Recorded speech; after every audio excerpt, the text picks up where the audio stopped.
My name is Temi Wellington. I consider myself a Nigerian American. I was one of the people who helped organize the protest over the weekend that we organized over mostly social media. I wanted to say, first of all, a big shout out to the organizers of this one. From my last week's experience, I know it's not easy to pull up one of these. So a big thank you, because it is a lot of time and a lot of commitment and a lot of money on very short notice. So I do want to appreciate those guys. I'm sorry, I don't do this very often, so I have things in my phone. Like I said before, I do consider myself a Nigerian American. Hello? You hear me now? All right, there we go. Like I said, I do consider myself a Nigerian American. One of the wonderful things about America is that it allows us the opportunity to come out like this and to make our voices known, and to let our views be known, and to participate in our individual democracy. I want to thank everybody for coming out here and to encourage us all to continue this momentum. The organizers have actually printed out some forms. It's a call to action. It says bring back our girls right at the top. And it gives you just a kind of a format to use when reaching out to local representatives over here. We wanted to get people to contact their senators and their representatives in the area and to encourage them to support the U.S. Senate Resolution 433. There's a little script on here.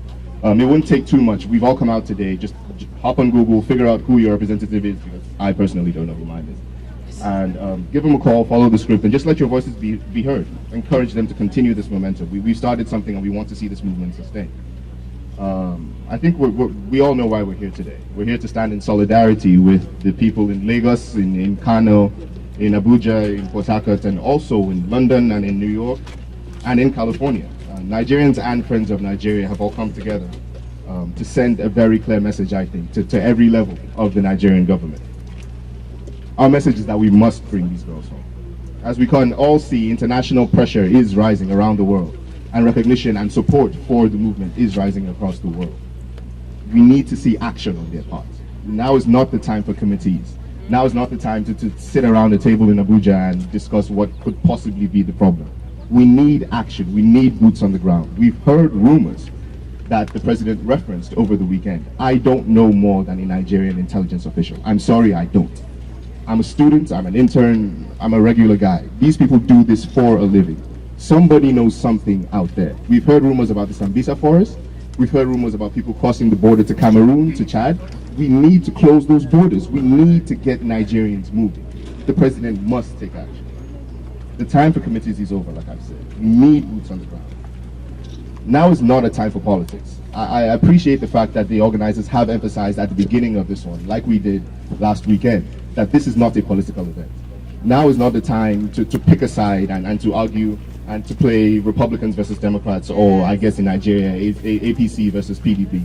Now is not the time for that. We need leadership from our leaders. We have a responsibility to the Nigerian state as citizens.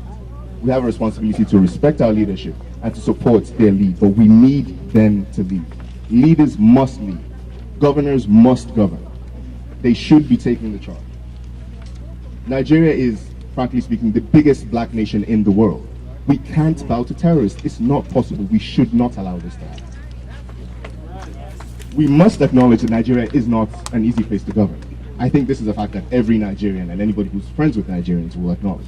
There's a lot of divides, there's a lot of economic divisions, there's a lot of religious divisions, there's a lot of tribes, there's a lot of different ethnic groups that are represented within Nigeria. But now is a time for unity. We're standing here with the people in Lagos, in Abuja, in Port Harcourt, in Kano, in New York, in London, in California, and I encourage anybody who's aware of this movement, organize something in your town, organize something in your city. There are Nigerians all over the world. There's a joke that Nigerians share, that if you land in a place and you speak broken for long enough, somebody's going to respond to you. It's something that I've heard frequently all over my life. Nigerians need to call our leaders to be responsible for their roles. They're well compensated.